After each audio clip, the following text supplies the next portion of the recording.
Beans பொரியல் செய்வதற்கு தேவையான பொருட்கள்: ஆனியன் 2 ஆனியன், 1 மிளகாய், பூண்டு, கருவேப்பிலை. பீன்ஸை தண்ணியில் அலசி வச்சுடுங்க.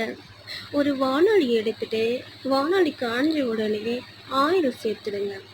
ஆயில் சேர்த்துட்டு கடுகு நல்லா சலசலன்னு பொரிஞ்சு வந்த பிறகு ஆனியனை சேர்த்துக்குங்க.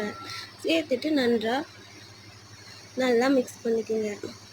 அதுக்கு முன்னால் நம்ம சேனல் சப்ஸ்கிரைப் பண்ணாதவங்க சப்ஸ்கிரைப் பண்ணிடுங்க. நான் எந்த ஒரு வீடியோ போட்டாலும் உங்களுக்கு நோட்டிஃபிகேஷனில் வந்துடும். அடுத்தது ஒரு மிளகாயை ரெண்டாக இது பண்ணி வச்சுருக்கேன், அதையும் சேர்த்துருக்கலாம். தேவையான அளவு கருவேப்பிலையை சேர்த்துட்டு நல்லா மிக்ஸ் பண்ணிக்கோங்க.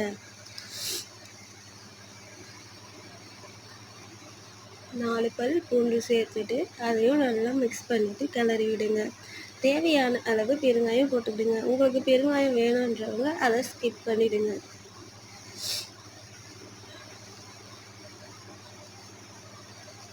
தேவையான அளவு மஞ்சள்தூள் சேர்த்துட்டு அதையும் நல்லா மிக்ஸ் பண்ணி விட்டுருங்க.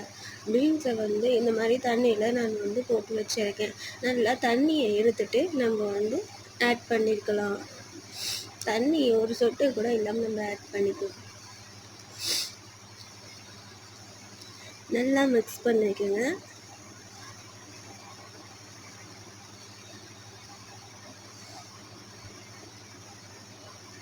தேவையான அளவு சால்ட் ஆட் பண்ணிக்கோங்க. ஆட் பண்ணிவிட்டு நல்லா மிக்ஸ் பண்ணிக்கோங்க. கொஞ்ச நேரம் உப்பு பீன்ஸு கூட ஊறட்டும். பிறகு நம்ம தண்ணியும் சேர்த்துக்கலாம். தண்ணி வேணான்றவங்க அப்படியே இது பண்ணிக்கலாம். ஒரு முட்டை எடுத்து அதை நான் உடச்சி ஊற்றுவேன். உடச்சி ஊற்றிட்ட உடனே நல்லா முட்டையோட பச்சை வாசனை போடுறதுக்கு கிளறுங்க. அவ்வளோதான், சுவையான சூப்பரான முட்டை பீன்ஸ் பொரியல் தயார். நம்ம சேனலை சப்ஸ்கிரைப் பண்ணாலும் சப்ஸ்கிரைப் பண்ணிக்கோங்க.